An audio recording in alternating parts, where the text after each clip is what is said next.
কল্পনা করুন, একটি ছোট্ট দেশ অস্তিত্বের লড়াইয়ে ব্যস্ত। বিশ্বের সবচেয়ে শক্তিশালী দেশের চোখ ফাঁকি দিয়ে তারা চুরি করে নিল এমন কিছু যা পুরো পৃথিবীকে ধ্বংস করতে পারে। না, এটা কোনো সিনেমার গল্প নয়, এটা বাস্তব ইতিহাস, যেখানে ইসরায়েল চুপিসারে আমেরিকার বুক থেকে চুরি করেছিল পারমাণবিক বোমার মূল উপাদান। কিভাবে, কারা জড়িত ছিল?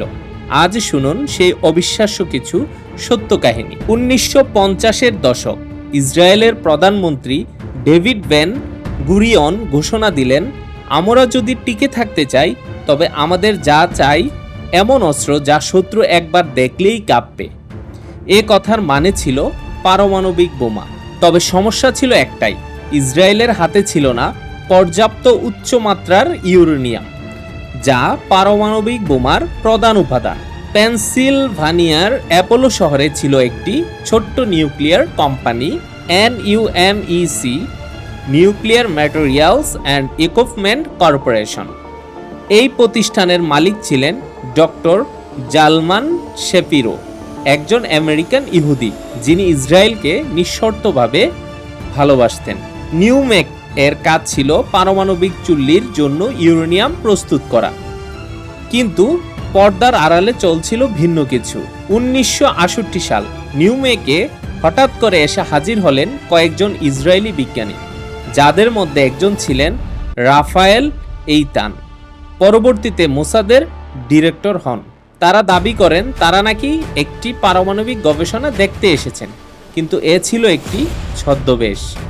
এজেন্টরা ফ্যাক্টরির ভেতরের নিরাপত্তা, ইউরেনিয়ামের গুদাম, লোডিং এরিয়া সবকিছু পর্যবেক্ষণ করলেন।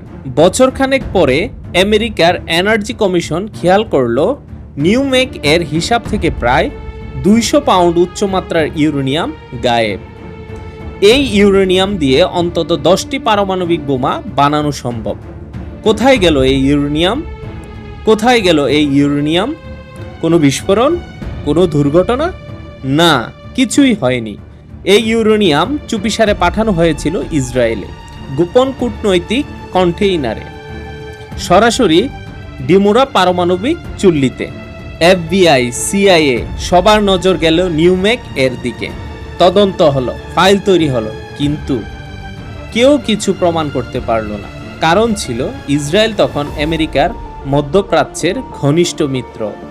একটি দেশের নিরাপত্তার চেয়ে বড় প্রমাণ কি হতে পারে? এই যুক্তিতেই বন্ধ হয়ে গেল তদন্ত। প্রকাশ্যে কিছুই স্বীকার করা হলো। এর কিছুদিন পর থেকেই ইসরায়েল শুরু করে পারমাণবিক অস্ত্রের উৎপাদন। আজ তাদের আছে আনুমানিক 80 থেকে 90টি পারমাণবিক বোমা, তবে তারা কখনোই স্বীকার করেনি। একে বলা হয় নিউক্লিয়ার অ্যাম্বিগুইটি বা স্পষ্টতা কৌশল। শেষ কথা, বিশ্বে অনেক চুরির কাহিনী আছে, কিন্তু এমন চুরি যেখানে চুরি হলো এক দেশ থেকে পারমাণবিক বোমার উপাদান, প্রমাণ নেই, বিচার নেই, শুধু ধোঁয়া আর রহস্য। এটাই ইসরায়েলের পারমাণবিক উত্থানের পেছনে অন্ধকার গল্প। আপনারা কি মনে করেন চুরি করে পারমাণবিক শক্তিধর হওয়া ঠিক? কমেন্টে লিখে জানান।